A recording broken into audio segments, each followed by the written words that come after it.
Amma ba'd. Terima kasih Puan Pengerusi Majlis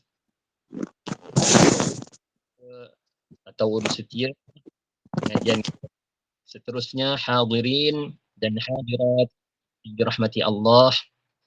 Alhamdulillah, pertama dan selamanya kita panjatkan kesyukuran kepada Allah kerana dengan limpah kurnia daripadanya maka pada pagi ini kita dapat berkumpul bersama-sama berada di dalam majlis ilmu secara online. Baik, tuan-tuan dan puan-puan yang dirahmati Allah, jadi terdahulu dalam pengajian kita yang lepas, kita telah selesai membahaskan bait yang kelima daripada Manzumah Aqidatul Awam, yang mana manzumah ini merupakan suatu kitab yang terhimpun padanya ilmu berkaitan dengan akidah, yang ia melibatkan perkara-perkara asas dalam ilmu akidah.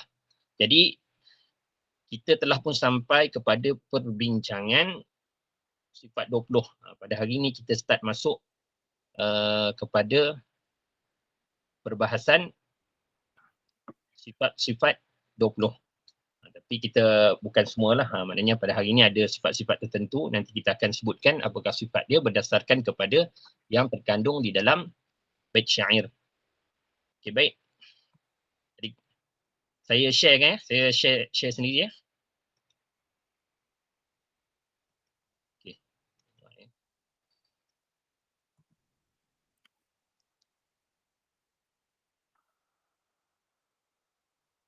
Okey, nampak ada muncul. Nampak Ustaz. Baik. Okay, jadi kita dah sampai pada bait yang ke-6. Okay.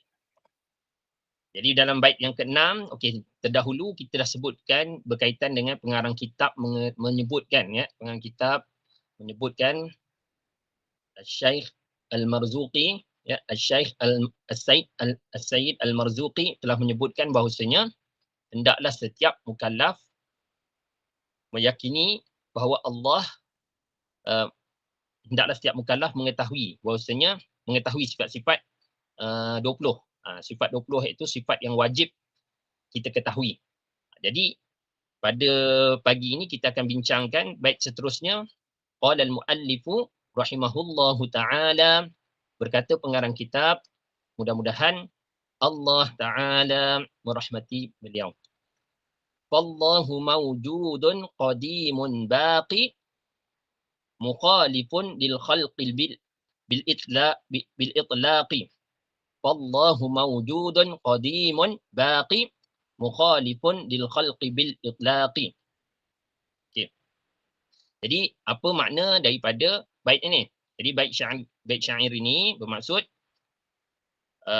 maka Allah mawjudun, iaitu yang wujud, qadimun, yang dia sedia ada tanpa permulaan, baqi maknanya yang kekal tidak binasa, mukhalifun lil khalqi, yang dia tidak sama dengan ciptaannya, bil itlaqi. Bil itlaqi maknanya secara mutlak, tak sama langsung dari segenap aspek. Okey, baik. Jadi kita akan lihat bait syair ini, kita akan kupaskan. Jadi dalam bait syair ni yang ke-6 ni, bila pengarang kitab menyebutkan fallahu mawjudun, di sana disebut mawjudun, maknanya yang wujud.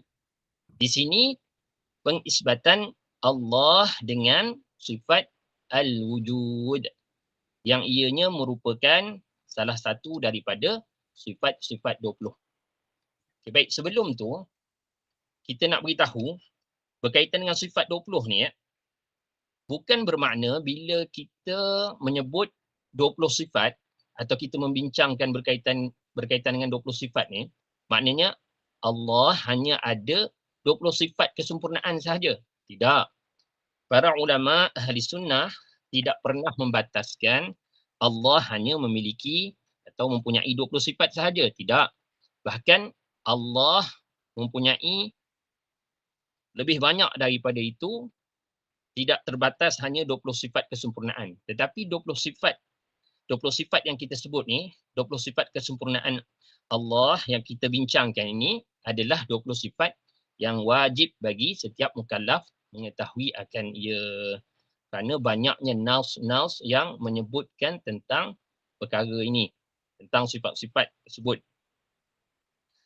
Dan dengan kita mengetahui 20 sifat ini, ya, dengan kita mengetahui 20 sifat ini, mencukupkan diri kita untuk kita benteng diri. Untuk dia menjadi benteng diri daripada terpengaruh dengan fahaman sesat atau fahaman yang membawa kepada kekufuran yang disebabkan oleh kejahilan terhadap sifat ketuhanan. Jadi dengan kita mengetahui 20 sifat, kita memahami, meyakininya, maka ia dapat mencegah diri kita daripada jatuh di dalam kekufuran yang disebabkan oleh kejahilan terhadap sifat ketuhanan. Okey, baik. Jadi tuan-tuan dan puan-puan yang dirahmati Allah, dan 20 sifat tersebut, kita dah sebut sebelum ni, para ulama dia ada khilaf, tapi bukanlah khilaf dari sudut makna, hanya dari sudut penyebutan sahaja. Ada para ulama yang mengatakan yang wajib diketahui adalah 13 sifat. Ada yang kata 20 sifat.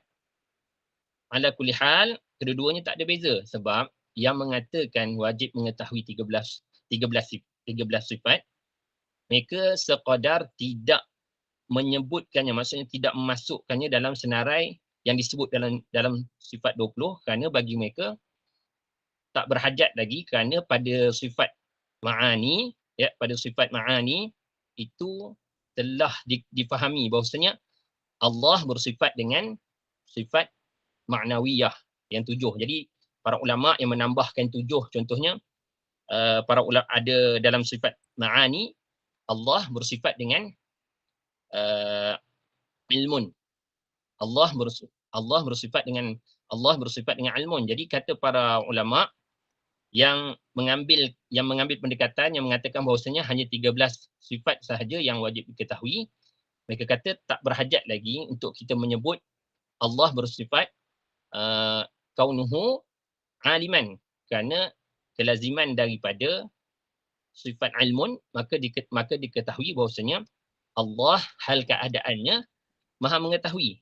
Jadi dia walaupun sama ada 13 atau 20 sama sahaja, tak ada beza. Pada sudut i'tiqad, mereka meyakini semua 20 sifat ni. Hanya yang kata 13 sifat itu mereka tidak memasukkannya dalam senarai sebutan.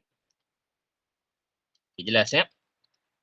Okey, baik. Jadi kita tengok baik tadi, maka pengarang kitab menyebutkan fallahu mawjudun. Mawjudun maknanya ia adalah pengisbatan Allah dengan sifat al-wujud. Jadi Allah wujud tanpa berjalan ke atasnya masa. Allah wujud azali abadi. Wujud Allah azali abadi maknanya tidak dimulai oleh ketiadaan, sedia ada tanpa permulaan dan kekal tidak binasa. Okey, jadi sifat wujud disebut sebagai sifat nafsiyah. Kerana sifat wujud tu bila kita sebut Allah bersifat dengan al-wujud, itu menunjuk kepada zat Allah itu sendiri, maknanya sabit kewujudan Allah sebagai suatu zat, ya, sebagai suatu zat. Jadi kewujudan Allah ialah wujud zati, kita sebut. Maknanya Allah tidak dijadikan oleh yang lain. Adapun kewujudan makhluk, ya, kewujudan makhluk berhajat kepada yang mengadakannya. Siapa yang mengadakannya? Iaitu Allah.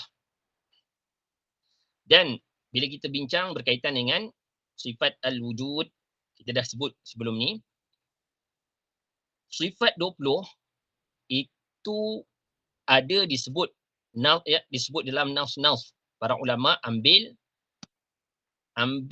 sifat ni, maksudnya dalil bagi sifat-sifat ni bukan hanya dalil akli. Bukan hanya dalil akli, tapi ada dalil naqli. Antaranya, di dalam Al-Quran, Allah Ta'ala berfirman, Afillahi syakkun. Di sini, dalam bila kita terjemahkan secara literal, maknanya, apakah ada syak pada kewujudan Allah. Tetapi di sini ayat ni, lafaz ni datang dalam bentuk istifham. Istifham ni, tapi bila kita maknai ia dengan makna istifham inkari. Jadi maksud makna daripada lafaz ni ialah tiada keraguan bagi kewujudan Allah. Maknanya kewujudan Allah tiada keraguan padanya. Allah wujud. Dan ada ayat-ayat yang lain lagi. Okey, jadi itu salah satu antaranya. Jadi diketahui bahawasanya ada nas yang menyebut tentang kewujudan Allah, yang menunjukkan tentang kewujudan Allah Ta'ala. Dan dari sudut dalil aqli pula, dari sudut dalil aqli, kita perhati dan tilik pada makhluk. Contohnya diri kita ni. Asalnya diri kita tiada. Jadi sesuatu yang tiada, mustahil mampu menciptakan dirinya sendiri. Mustahil perkara yang tiada mengadakan sesuatu. Mustahil perkara yang tiada mengeluarkan sesuatu daripada ketiadaan menjadi ada. Kerana dia pun tiada.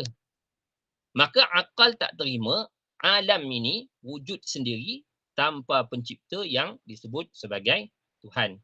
Dan diketahui bahawasanya Tuhan yang menciptakan adalah Allah, sebagaimana yang diajarkan oleh baginda Nabi sallallahu alaihi wasallam kepada umatnya selari dengan firman Allah, Allahu khaliqu kulli syai'.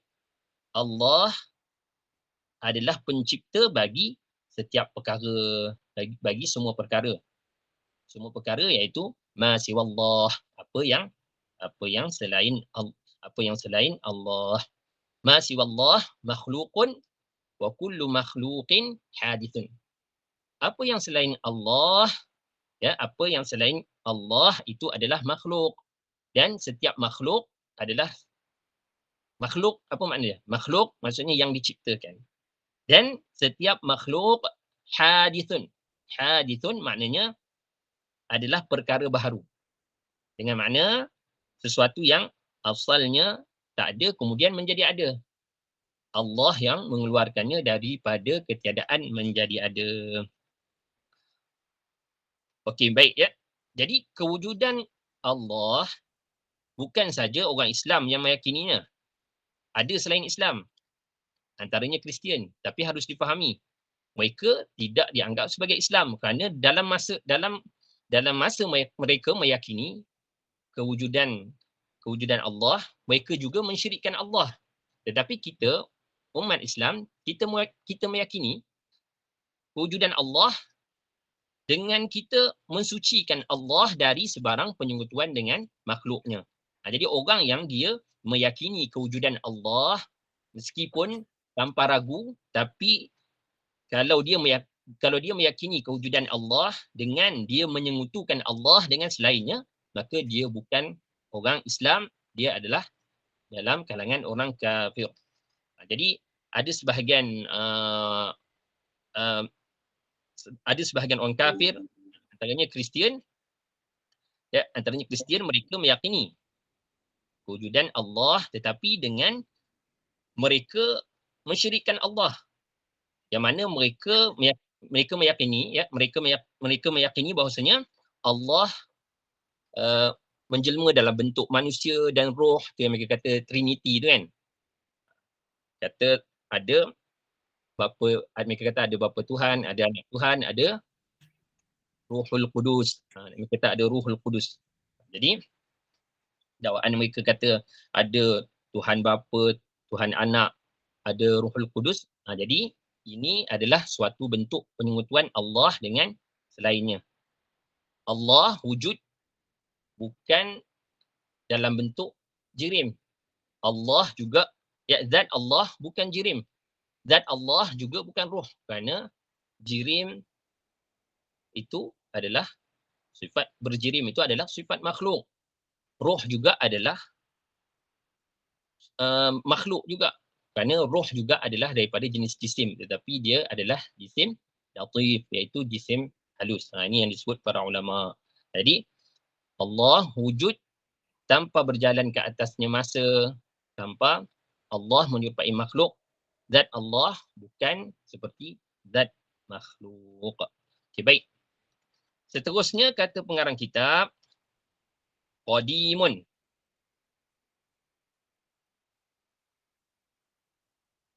Qadimun. Okay, jadi setiap mukallaf selain dia wajib mengetahui dan meyakini bahawasanya Allah wujud, dia juga wajib meyakini bahawasanya Allah bersifat dengan qidam. Maknanya Allah qadim. Sebab itu pengarang kitab menyebutkan Fallahu mawjudun qadimun. Qadimun maknanya yang bersifat dengan al-qidam. Jadi Allah bersifat dengan al-qidam. Apa makna al-qidam ni? Al-qidam maknanya ialah Allah tiada permulaan baginya. Allah wujud, Allah sedia ada tanpa permulaan. Itu makna daripada al-qadim, iaitu yang wujud, yang kewujudannya sedia ada, yang kewujudannya sedia ada tanpa permulaan. Itu makna daripada al-qadim. Jadi bila kita sebut Allah al-qadim, maknanya bila kita sebut Allahu qadimun, maknanya Allah kewujudannya sedia ada tanpa permulaan. Dan perkara ini ada nas, ada dalilnya di dalam nas syara', antaranya ialah di dalam Al-Quran. Dalam nas syara' ada disebutkan nas syara' ni, bila kita sebut nas syara' ni sama ada Al-Quran ataupun hadis, maknanya ada di dalam, antaranya ada di dalam Al-Quran disebutkan. Adalah selain daripada tempat yang kita sebut ni, tapi ni saya sebut contoh satu je, iaitu Allah berfirman huwal awwal. Huwal awwal di dalam Al-Quran disebut. Di dalam Al-Quran disebut huwal awwal, maknanya dialah yang sedia ada tanpa permulaan. Al-awwal di sini bukan dengan makna Allah wujud dengan diciptakan yang paling awal, tidak. Huwal awwal di sini di dalam Al-Quran dengan makna sedia ada tanpa permulaan, tanpa diciptakan. Jadi Al-Qadim dengan makna sedia ada tanpa permulaan, itu hanya layak bagi Allah. Namun demikian, perkataan Al-Qadim juga turut dinisbahkan kepada makhluk, tapi bukan dengan makna yang kita sebutkan tadi. Bukan dengan makna bahawasanya wujud tanpa permulaan, sedia ada tanpa permulaan. Itu hanya layak bagi Allah sahaja. Contoh kalau dalam bahasa Arab kita sebut hadza masjidun qadimun. Maknanya ini adalah masjid yang tua. Masjid lama lah. Ini masjid lama. Kalau kita sebut hadza masjidun qadimun. Adapun qadim yang dinisbahkan kepada Allah itu dengan makna tidak berjalan ke atasnya masa, iaitu sedia ada tanpa permulaan. Maknanya tak berjalan, bila qadim yang dinisbahkan kepada Allah dengan makna tidak berjalan ke atas Allah, tidak berjalan ke atas Allah masa.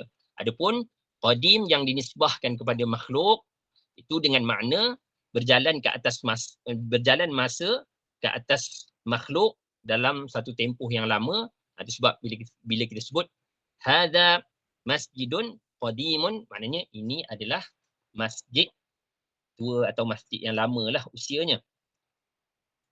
Jadi tidak boleh makna tidak boleh makna pada hak Allah disandarkan kepada makhluk.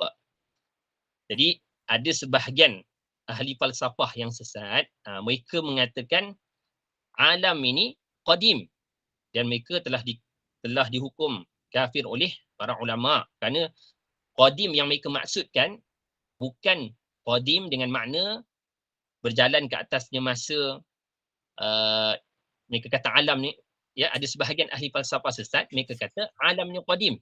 Tapi dengan makna qadim sebagaimana Allah Ta'ala, iaitu mereka mengatakan bahawasanya alam ini juga sedia ada tanpa permulaan sebagaimana sedia adanya zat Tuhan. Jadi kalau beginilah yang dipahami daripada perkataan qadim yang disandarkan kepada makhluk, maka orang ini dia telah menyengutukan Allah Ta'ala dengan selainnya. Kerana kita dah sebut tadi, tiada yang dinisbahkan dengan qadim dengan makna sedia ada tanpa permulaan, ya, tak ada yang dinisbahkan dengan qadim dengan makna sedia ada tanpa permulaan, melainkan Allah Ta'ala. Jadi Allahu qadimun maknanya labtida'a liwujudihi. Tak ada permulaan bagi kewujudannya. Jadi kena ingat tu. Saya ulang banyak kali biar kita melekat dia punya ibarah tu, maknanya ungkapan tu. Bila orang tanya pada kita, apa makna qadim? Apa makna Allah bersifat dengan qidam? Maknanya Allah qadim, maknanya Allah sedia ada tanpa permulaan. Ingat, Allah sedia ada tanpa permulaan. Maknanya tidak berjalan ke atas Allah masa. Dalam ayat Al-Quran, ayat qadim yang kita sebut tadi, qadim sah juga dinisbahkan kepada makhluk tapi dengan makna yang lain, kerana memang ada dalilnya. Bahkan dalam ayat Al-Quran, Allah berfirman, wal qamara qaddarnahu manazila hatta 'ada kal 'urjunil qadim. Yang mana mafhum daripada ayat ni, dan bulan kami takdirkan ia menjadi beberapa peringkat sehingga ia kembali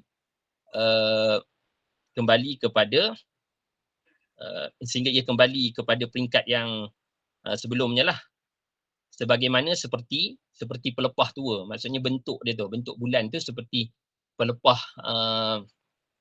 yang tua, iaitu bulan sabit tu lah. Dia melengkung kan.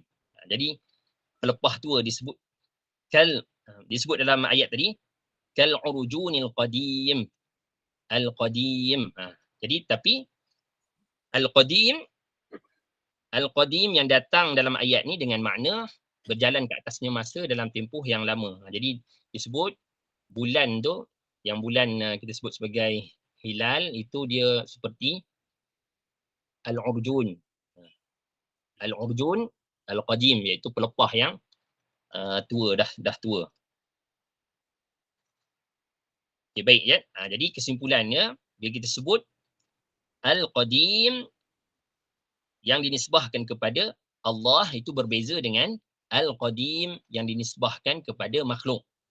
Al-qadim yang dinisbahkan kepada Allah dengan makna sedia ada tanpa permulaan, adapun yang dinisbahkan kepada makhluk itu dengan makna berlalu ke atasnya masa yang lama.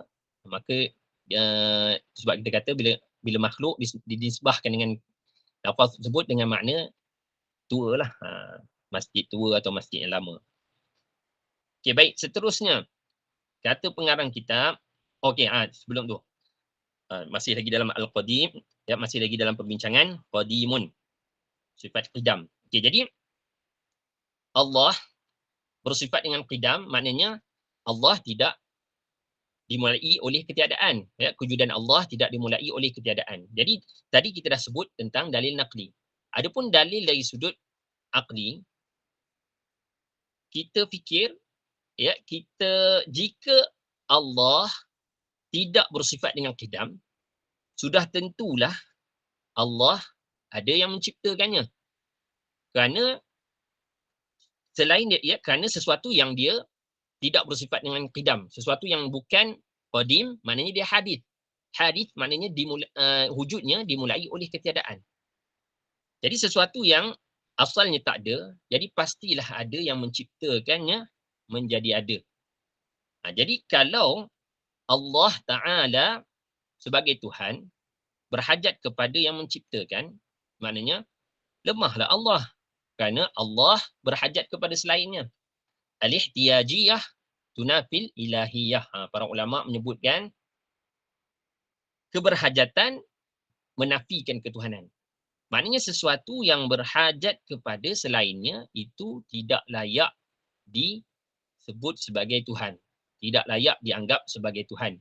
Kerana yang dinamakan sebagai Tuhan, dia adalah yang menciptakan yang tidak berhajat kepada selainnya untuk diciptakan.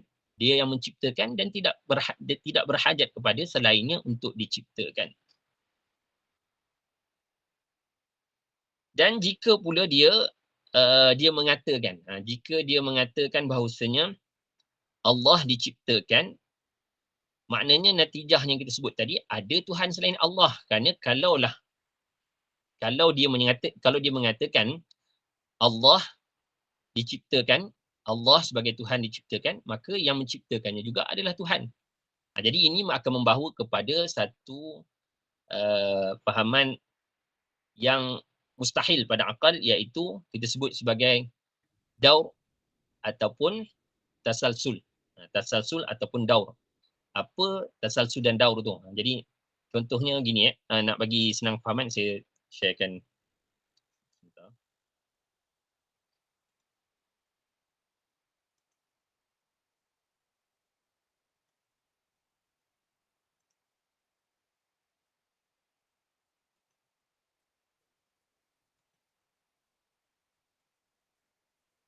Okay, baik.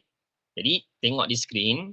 Okey, jadi mustahil berlaku daur atau tasalsul. Maknanya mustahil berlaku Tuhan diciptakan oleh Tuhan yang lain.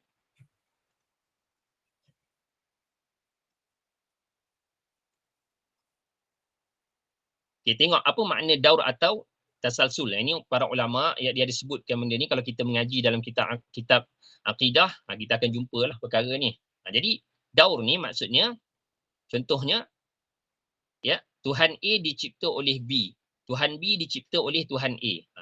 Jadi dia membentuk satu, dalam rajah ni tengok, membentuk satu pusingan, maksudnya Tuhan A dicipta oleh Tuhan B, Tuhan B dicipta oleh Tuhan A.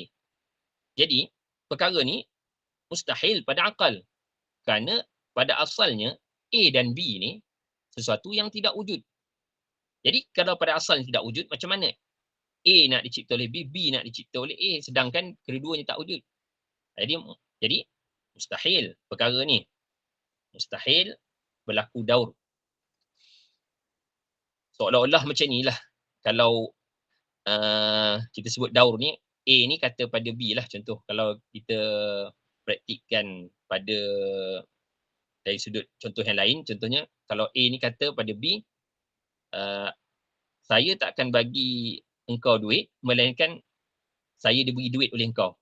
Jadi pada asalnya A tak ada duit, B pun tak ada duit. Jadi hakikatnya duit tu takkan ada. Takkan diterima oleh A maupun B. Okey. Tapi hakikatnya Tuhan ada. Jadi hakikatnya Tuhan ada, itu kita kata ini menunjukkan bahawasanya Tuhan itu bersifat dengan qidam, tidak dimulai oleh ketiadaan, sedia ada tanpa permulaan, tidak berhajat kepada pencipta. Kerana daur ni dia membawa kepada akhirnya sebenarnya tak ada benda pun. Duit tak dapat, jadi tak adalah Tuhan natijah dia. Tapi hakikatnya Tuhan itu ada. Sabit wujud Tuhan. Jadi maknanya tertolaklah perkara ini. Dan seterusnya, jika tidak daur pula, ia membawa kepada tasasul yang ianya mustahil juga berlaku kepada Allah, iaitu contoh Tuhan A dicipta oleh Tuhan B, Tuhan B dicipta oleh Tuhan C, Tuhan C dicipta oleh Tuhan D, Tuhan D dicipta oleh Tuhan E. Maknanya kalau kita sabitkan bahawasanya Allah dicipta, maknanya ada Tuhan lain yang mencipta Allah, dan Tuhan yang mencipta Allah pula dicipta oleh Tuhan selain Tuhan yang menciptakan Allah. Lepas tu, dan terus-terus tanpa kesudahan. Tanpa kesudahan, dan ini mustahil. Kerana tanpa kesudahan dan akhirnya membawa natijah sama macam daur tadi, bahawasanya tak ada Tuhan. Tapi hakikatnya Tuhan ada, iaitu Allah. Maka tertolaklah dua perkara yang mustahil ini. Contohlah ini dalam contoh juga kalau kita bagi nak faham, nak mudah faham berkenaan dengan duit lagi. Contohnya kalau B kata pada A, saya takkan beri engkau duit, iaitu dia B takkan beri A duit melainkan C bagi B duit. C takkan bagi B duit melainkan duit diberi oleh D. D pula takkan beri duit kepada C melainkan duit diberi oleh E kepada D. Jadi dia akhirnya duit tu sebenarnya tak diberi pun, tak ada pun. Ya, kalau disebut yang kita contoh tadi, B takkan bagi duit kepada A melainkan B diberi duit oleh C. C takkan beri duit kepada B melainkan duit diberi oleh D kepada C. Dan seterusnya begitu. Kerana hakikatnya tak ada duit tu. Jadi itu kita kata mustahil ada yang menciptakan Allah, kerana itu akan membawa fahaman bahawasanya ada Tuhan yang menciptakan selain Allah, dan ianya membawa kepada perkara ini, iaitu perkara yang mustahil ni, daub dan juga tasalsul. Tapi hakikatnya Allah wujud, maknanya tertolaklah perkara-perkara ini. Kita dah sebut tadi tentang kewujudan Allah. Okay, baik.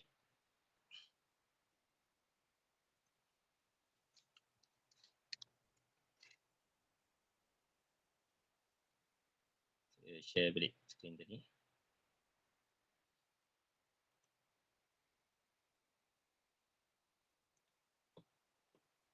Okay, baik. Jadi seterusnya, kata pengarang kitab Al-Baqi. Al-Baqi, apa maknanya? Baqi di sini. Qadimun baqi. Baqi maknanya yang bersifat dengan baqa. Jadi bila kita sebut bersifat dengan baqa, maknanya Allah adalah sesuatu yang tidak binasa, yang kekal, yang tidak binasa. Jadi wajib bagi setiap mukallaf meyakini Allah bersifat dengan baqa. Selain yang kita sebut tadi, bersifat dengan wujud, bersifat dengan qidam, wajib juga bagi setiap mukallaf meyakini bahawasanya Allah bersifat dengan baqa. Maka Allah disebut sebagai Al-Baqi. Itu makna daripada Al-Baqi. Okay, baik. Jadi dalil bagi kewujudan, dalil bagi Allah bersifat dengan Al-Baqa, dalam ayat yang tadi juga ada disebut, ayat yang mula-mula kita sebut tadi, wal awal, sambungan dia ialah wal awwal wal akhir. Dia yakni Allah adalah yang sedia ada tanpa permulaan dan yang kekal tidak binasa.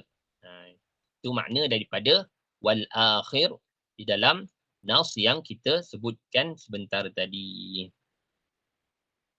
Okay, jadi bila kita menisbahkan Allah dengan sifat al-baqa, itu maknanya Allah adalah sesuatu yang kekal, yang tidak binasa. Tadi kita dah sebut tentang sifat Allah al-qidam. Jadi bila mana Allah kita sabitkan dengan sifat qidam, maka secara tak langsung kita juga itu juga mewajibkan bahawasanya Allah bersifat dengan al-baqa. Kerana apa? Kerana kita dah sebut tadi, al-qidam maknanya yang sedia ada tanpa permulaan, yang tidak berjalan ke atasnya masa. Maka sesuatu yang tidak berjalan ke atasnya masa, yang tiada permulaan baginya, dia juga pastilah tiada pengakhiran. Akal tak terima kalau sesuatu yang dia tak ada permulaan, tiba-tiba ada akhir. Akal tak terima. Jadi sesuatu yang tiada permulaan, pasti dia juga tiada pengakhiran. Jadi bila kita dah isbatkan Allah dengan sifat al-qidam. Bila kita isbatkan Allah dengan sifat al-qidam, bila kita sifatkan Allah dengan, bila kita nisbahkan Allah dengan sifat al-qidam, maknanya kita juga mewajibkan Allah bersifat dengan sifat al-baqa. Maknanya bila kita sebut wajib bagi Allah, itu dengan makna wajib pada akal. Dari sudut hukum akal tak terima. Akal tak terima jika yang bernama Tuhan tidak bersifat dengan al-baqa. Akal tak terima bahawasanya yang dinamakan Tuhan binasa.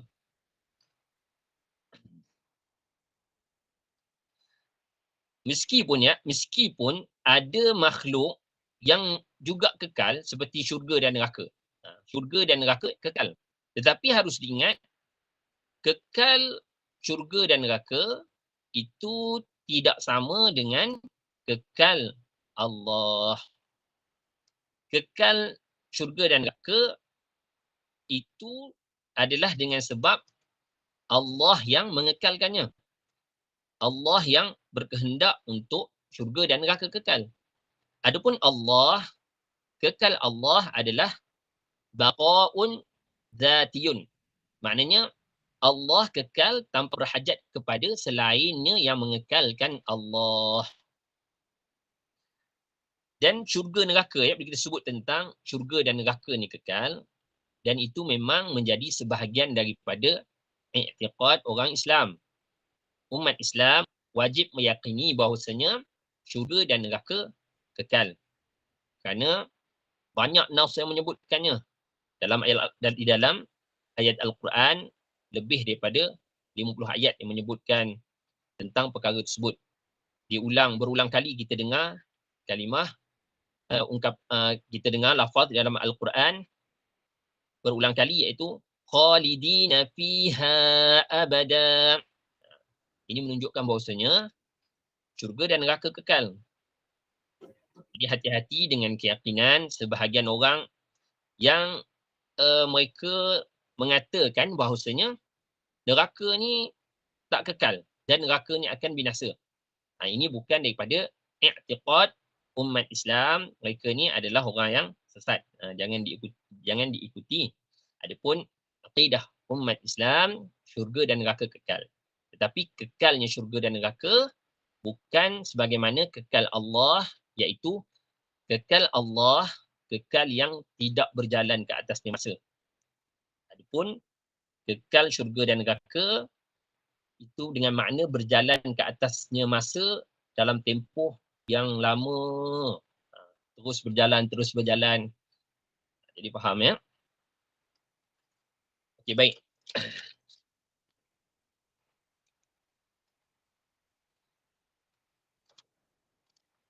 Seterusnya disebut dalam bait ini, mukhalifun lil khalqi. Maknanya Allah tidak sama dengan ciptaannya. Allah tidak sama dengan ciptaannya. Okey, baik. Lil khalqi di sini dengan makna makhluk yang diciptalah. Bil itlaqi maknanya sama sekali tak sama, secara mutlak, dari apa aspek sekalipun. Jadi difahami bahawasanya Allah berbeza dengan makhluk daripada segenap aspek, sama ada dari sudut zatnya, sifatnya atau perbuatannya. Okey, baik. Jadi bila kita sebut Allah tidak sama dengan makhluk, Allah berbeza dengan makhluk, kita kena faham makhluk, zat makhluk, ya. Bila kita bincang tentang zat Allah itu dengan makna haqiqatullah dengan makna hakikat Allah. Adapun bila kita menyebutkan zat makhluk itu dengan makna batang tubuh makhluk atau jasad makhluk atau jisim makhluk. Jadi kerana apa? Kerana makhluk, zat makhluk itu adalah jirim ataupun jisim. Jisim. Adapun Allah yang menciptakan jisim, Allah bukan jisim. Sebab itu ya, kalau kita lihat makhluk ni, okay, saya sharekan lagi skrin nak bagi mudah faham.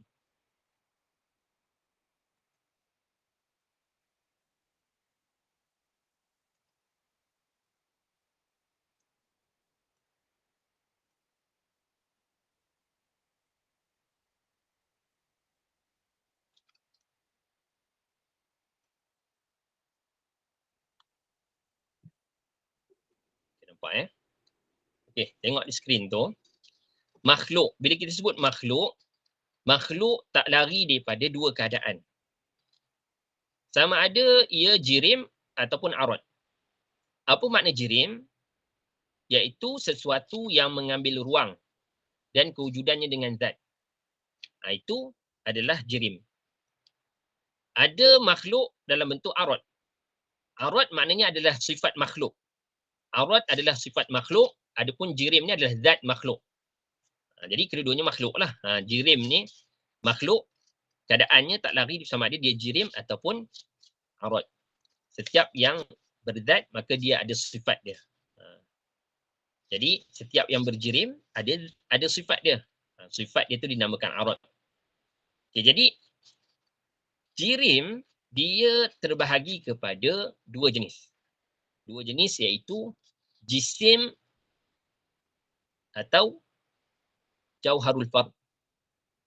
Jauharul fard. Jisim ni apa? Sesuatu yang menerima bahagi. Jauharul fard pula sesuatu yang tidak menerima bahagi. Sesuatu yang tidak menerima dibahagi. Sesuatu yang tidak menerima bahagilah. Di ni. Silap letak ni. Sesuatu yang tidak menerima bahagi. Okay, jadi jirim sesuatu yang mengambil ruang. Bila kita sebut jirim, kita ni jirim. Zat makhluk jirim. Kita, meja, handset kita, laptop kita itu semua jirim. Apa ciri khusus jirim? Iaitu jirim ni dia mengambil ruang. Kewujudan dia mengambil ruang. Allah bukan jirim. Allah yang menciptakan jirim, maka Allah bukan jirim. Allah yang menciptakan ruang, Allah tidak berhajat kepada ruang untuk mengisinya.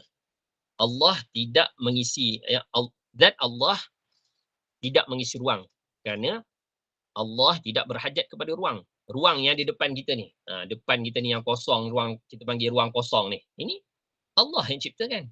Kerana ia juga adalah selain Allah. Kita dah sebut. Ma siwallah makhlukun. Apa yang selain Allah itu diciptakan, termasuklah ruang. Jadi kewujudan Allah tidak berhajat kepada ruang. Allah tidak mengambil manfaat daripada ruang untuk menempatinya. Kerana Allah bukan jirim. Okay, jadi jirim ni secara umum ni kita sebut jirim, tapi jirim ni ada kategori dia. Iaitu ada pembahagian dia, ada jirim yang kita sebut sebagai jisim. Ada jirim jauhar yang kita sebut sebagai jauhar fard. Jadi secara umum dia jirim lah. Sama ada jisim atau jauhar fard, kedua-duanya adalah jirim kerana ia adalah sesuatu yang mengambil ruang. Jadi ada sesuatu yang mengambil ruang yang keadaannya sesuatu yang menerima bahagi. Ini kita lah. Kita ni adalah jisim. Diri kita ni adalah jisim ya. Zat kita adalah jisim. Kita bukan jauhar fard. Kerana jauhar fard adalah dia jirim yang tidak menerima bahagi. Maknanya tak boleh dikecilkan lagi. Jadi kita ni, jisim ni, dia adalah gabungan daripada juzuk-juzuk kecil. Maksudnya daripada gabungan daripada juzuk-juzuk kecil, maka jadilah jisim. Sebab itu kita ni menerima bahagi. Kita boleh dipisah-pisahkan badan kita. Maknanya ada juzuk-juzuk tertentu pada bahagian diri kita.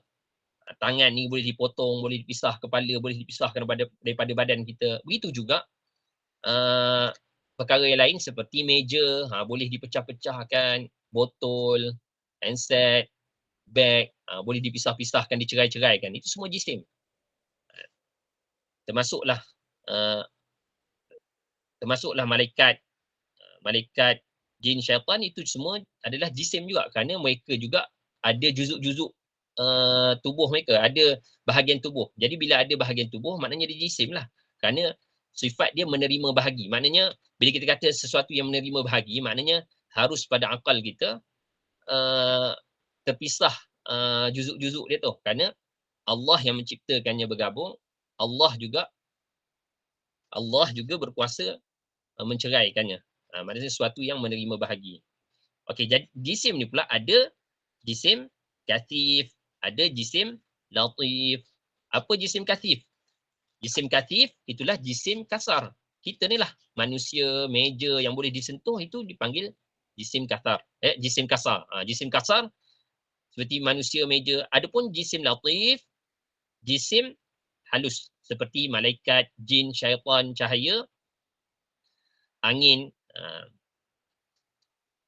Ala kulli hal, sama ada ianya latif atau katif, ianya tetap adalah jisim.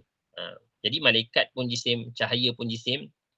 Jadi semua ni adalah sesuatu yang mengambil ruang. Jadi bila kita sebut, kenapa kita beritahu ni? Kita nak beritahu bahawasanya Allah yang menciptakan makhluk, maka Allah bukan jirim. Bila kita kata Allah bukan jirim, maknanya Allah tidak tidak mengisi ruang. Bila Allah tidak mengisi ruang, ya, bila kita tidak mensifatkan Allah dengan sesuatu yang mengambil ruang, maknanya Allah tidak bertempat.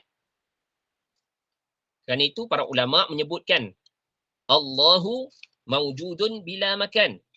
Kerana apa makna bertempat? Bertempat maknanya adalah ruang kosong yang diisi oleh sesuatu yang bersaiz. Lagi bila kita sebut jirim, selain dia mengambil ruang, ianya pasti sesuatu yang bersaiz. Kerana kelaziman daripada sesuatu yang mengambil ruang, dia bersaiz. Kerana itu, kita tidak mensifatkan Allah dengan bersaiz. Okey, jadi kita sebut tadi, Allah bukan jirim. Maknanya, Allah tidak bersifat dengan sifat jirim, iaitu mengambil ruang. Kerana itu, Allah disifatkan dengan tidak bertempat. Kerana bertempat maknanya adalah ruang kosong yang diisi oleh sesuatu yang bersaiz. Bila saya sebut, saya bertempat di atas kerusi. Apa maknanya? Maknanya saya saya mengisi ruang kosong yang ada di atas kerusi. Dan Allah, bila kita kata Allah bukan jirim, maknanya Allah bukan jisim, bukan juga jahrul fard. Maknanya Allah bukan sesuatu yang zatnya menerima bahagi, ada juzuk-juzuk tertentu. Kerana yang ada juzuk-juzuk tertentu seperti manusia. Manusia ada anggota tubuh. Jisim, kita ada jisim, kita ada juzuk tertentu pada diri kita, iaitu kepala, tangan, kaki. Kerana itu, kita disifatkan sebagai sesuatu yang menerima bahagi. Atau pendek kata, sesuatu yang menerima bahagi ini dengan makna zatnya itu berjuzuk. Itu makna mafhum daripada sesuatu yang menerima bahagi, maknanya zatnya itu berjuzuk. Sebab itu kita ada juzuk tertentu pada zat kita, ada juzuk kepala, ada anggota kepala, ada anggota tangan, kaki dan sebagainya. Adapun Allah bukan jisim, maka Allah tidak disifatkan dengan sifat jisim, iaitu beranggota. Begitu juga Allah bukan jahrul fard yang tidak menerima bahagi, tapi tetap dia adalah jirim. Kerana dia sesuatu yang mengambil ruang dan bersaiz. Meskipun ianya kecil sehingga tidak menerima bahagi, tetapi sehingga ia tidak boleh dijuzukkan lagi, kecilnya itu, tapi tetap dia bersaiz. Allah bukan jauhar fard yang tidak menerima bahagi, bukan juga jisim yang berjuzuk, yang menerima bahagi. Yang menerima bahagi, maksudnya boleh sesuatu yang jisim ni adalah harus untuk dijuzuk-juzukkan lah, menerima bahagi. Dan diketahui pula bila kita kata Allah bukan jisim, maknanya Allah bukan jisim katif, bukan jisim latif. Sebab ada sebahagian orang, ini kena faham betul lah, ada sebahagian orang, dia menganggap Allah seperti roh. Kerana ada fahaman yang dia mengatakan bahawasanya apabila seorang hamba tu sampai kepada satu darjat yang tinggi, maka Allah meresap ke dalam diri hamba ni. Ini mustahil. Kerana yang meresap ataupun yang bersatu dengan selainnya itu adalah jisim, roh. Roh juga adalah jisim, kata para ulama. Tetapi roh itu adalah jisim halus. Jadi kalau dia mengatakan Allah meresap ke dalam diri makhluk, maka dia menyamakan Allah seperti roh yang bersatu dengan makhluk. Jadi apa-apa makna yang membawa kepada penyamaan Allah dengan makhluk, kita nafikan. Begitu juga kasif. Ada pula pandangan sesat, ya, ada golongan sesat yang dia mengatakan bahawasanya Allah adalah Muhammad. dan Muhammad adalah Allah. Maka ini pun kita tolak. Jelas bahawasanya Allah bukan jisim kathif, jisim kasar. Mustahil Muhammad adalah Allah, ya. Mustahil Muhammad adalah Allah, kerana jelas kita belajar dalam Asy-Syama'il Al-Muhammadiyah, ya, macam mana ciri-ciri baginda Nabi, macam mana ciri baginda Nabi yang ada rambut, wajah dia, bentuk dia macam mana. Jadi jelas yang berbentuk, yang ada rambut, ini semua yang ada anggota, jelas jelas sesuatu yang ada anggota, ada rambut, ada bentuk, itu adalah jisim. Mustahil Muhammad adalah Allah. Jadi fahaman sesat ni tertolak, ya. Ini ada yang kita sebut ni, yang kata Allah meresap ke dalam diri makhluk, yang kata Allah adalah Muhammad. Jadi ini ni, ya, fahaman sesat ni dibawa oleh mereka yang menisbahkan diri mereka dengan Islam. Tapi hakikatnya fahaman mereka fahaman yang kufur, bukan fahaman umat Islam. Jadi hati-hati. Sebab itu kita belajar ilmu akidah supaya kita kenal mana perkara yang salah. Okey, dan aurat pula adalah sifat makhluk Allah.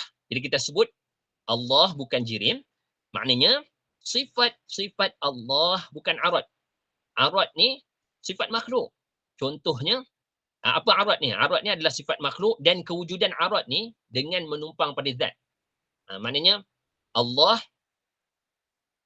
bukan aurat, kerana aurat adalah sesuatu yang dia berhajat kepada zat untuk dia wujud padanya. Allah bukan aurat, tetapi dan Allah bukan sifat. Allah bukan sifat, tetapi Allah adalah zat yang bersifat. Allah adalah zat yang bersifat dengan sifat-sifat kesempurnaan. Okay, jadi auratnya macam mana? Contohnya manis. Manis sifat bagi gula. Jadi manis ni dia tak wujud dengan zat, tapi kewujudannya itu dengan dia menumpang pada zat. Jadi manis ni dia menumpang pada zat. Zat apa? Gula. Kalau zaman sekarang ni ada stevia. Contoh lagi, masin. Masin ni dia aurat. Dia sifat bagi makhluk. Dia wujud dengan menumpang pada sesuatu yang lain. Dia wujud dia dengan dia ada pada zat. Zat apa? Iaitu zat garam. Lagi contohnya warna. Contohnya warna coklat di belakang saya ni kan. Warna coklat di belakang saya ni, atau warna baju kita ke. Warna ni dia tak wujud melainkan dengan dia menumpang pada zat. Warna ni itu dia panggil aurat. Dia menumpang pada zat. Jadi Allah bukan jirim, dan sifat Allah bukan aurat. Sifat Allah bukan aurat, maknanya sifat Allah bukan sebagaimana sifat-sifat makhluk. Dan bila kita sebut Allah adalah zat, itu juga menafikan bahawasanya Allah adalah sifat. Jadi tak boleh kita kata Allah Al-Quwah. Al-Quwah ni sifat. Tak boleh kita kata Allah adalah Al-Quwah, Allah adalah kekuasaan. Tak. Tapi kita kata Allah Dzul Quwwah. Allah adalah yang memiliki kekuasaan. Bukan Allah tu kekuasaan, tapi Allah, ya, Allah adalah Dzul Quwwah, iaitu yang memiliki kekuasaan. Jadi kita beritahu ni supaya kita faham bahawasanya Allah sifatnya adalah al-mukhalafah lil hawadith. Allah tidak sama dengan makhluk. Makhluk adalah jirim. Zat makhluk adalah jirim, dan sifat makhluk adalah aurat. Jadi segala perkara yang membawa makna bahawasanya Allah bersifat dengan sifat makhluk, kita nafikan daripada Allah. Itulah makna daripada kita mengisbatkan Allah dengan sifat al-mukhalafah lil hawadith. Jadi selesai perbahasan bait yang ke-6, iaitu Wallahu mawjudun qadimun baqi mukhalifun lil khalqi bil itlaqi. Jadi kesimpulannya, Allah bersifat dengan wujud, iaitu wujud yang tidak sama dengan makhluk, wujud yang tidak berhajat kepada selainnya untuk diadakan. Dan Allah juga bersifat dengan qidam, iaitu Allah wujudnya sedia ada tanpa permulaan, dan Allah juga bersifat dengan baqa, iaitu kekal, tidak binasa, tidak musnah. Dan Allah juga bersifat dengan al-mukhalafah lil hawadith. Maknanya Allah tidak sama dengan makhluknya dari segenap aspek, sama ada dari sudut zatnya, sifatnya ataupun perbuatan. Jadi itu saja untuk pagi ini. Jadi saya serahkan majlis kepada pengurusi majlis kita lah, puan pengurusi majlis kita.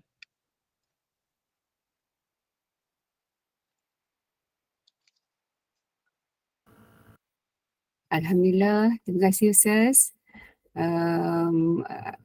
Dengan penerangan tentang ciri-ciri sifat 20 tadi.